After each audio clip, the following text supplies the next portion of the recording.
আলামিন বলেন আল্লাযীনা ইম্মাক্কানাহুম ফিল আরদি আকামুস সালাতা ওয়া আতাউস যাকাতা ওয়া আমারু বিল মা'রুফি ওয়া নাহাউ আনিল মুনকার ওয়ালিল্লাহি আকিবাতুল উমুর।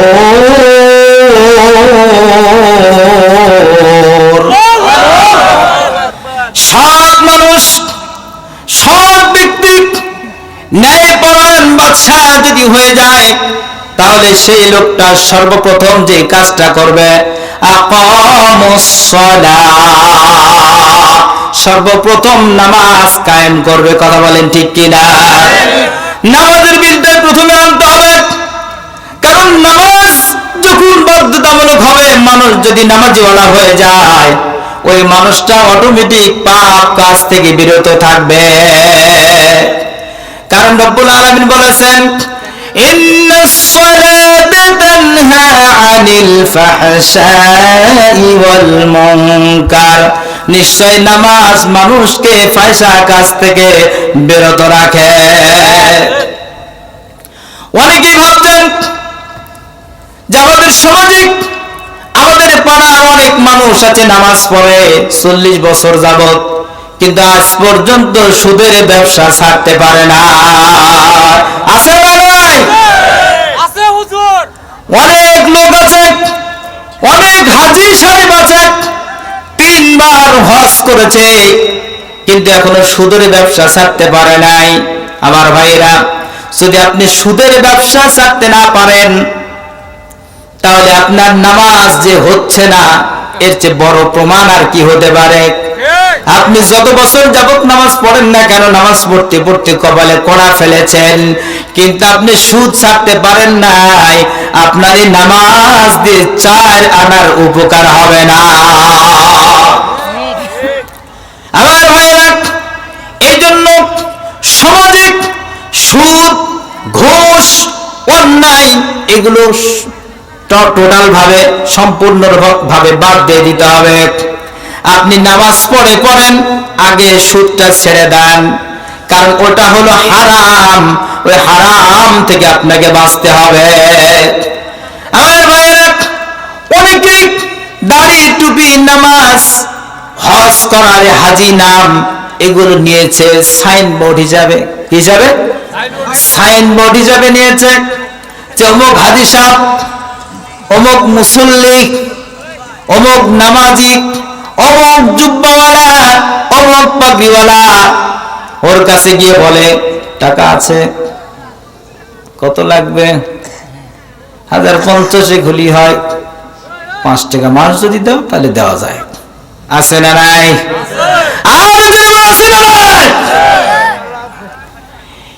এইভাবে ব্যবসা যদি আপনি পরিচালনা করেন, এই ব্যবসা যদি আপনি চালাইতে থাকেন, আমার ভাইরা, তাহলে কোনোদিন আপনার নামাজে কোনো কাজ হবে না।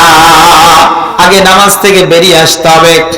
আগে আপনাকে এই নামাজ যতক্ষণ পর্যন্ত আপনি সঠিকভাবে পড়বেন, হারাম থেকে বিরত থেকে, ততক্ষণ পর্যন্ত আপনার নামাজ হবে না। আর হারাম ছেড়ে দেন, নামাজ কবুল করে নেবেন কে? সৎ লোক যদি সমাজের দায়িত্বে চলে আসে, দেশের দায়িত্বে যদি চলে আসে, আমার ভাইরা, তাহলে প্রথম যে কাজটি করবে আকামুস সালাহ, তারা নামাজের বিলটাই প্রথম নিয়ে আসবে। কথা বলেন ঠিক কিনা? 2 নম্বর আকামুস সালাতা ওয়া আতাউস যাকাত, সৎ লোকের শাসন কায়েম হয়ে গেলে 2 নম্বর যে বিলটা তারা পাস করবে, সেটি হলো যাকাত ভিত্তিক অর্থ ব্যবস্থা। সুদ ভিত্তিক অর্থ ব্যবস্থা চলবে না, যাকাত ভিত্তিক অর্থ ব্যবস্থা চালাইতে হবে। যাকাত ভিত্তিক ব্যবস্থা যদি চলে, তাহলে আমার সমাজে, আমার দেশে কোনো মানুষ না খেয়ে থাকবে না। কথা বলেন ঠিক কিনা?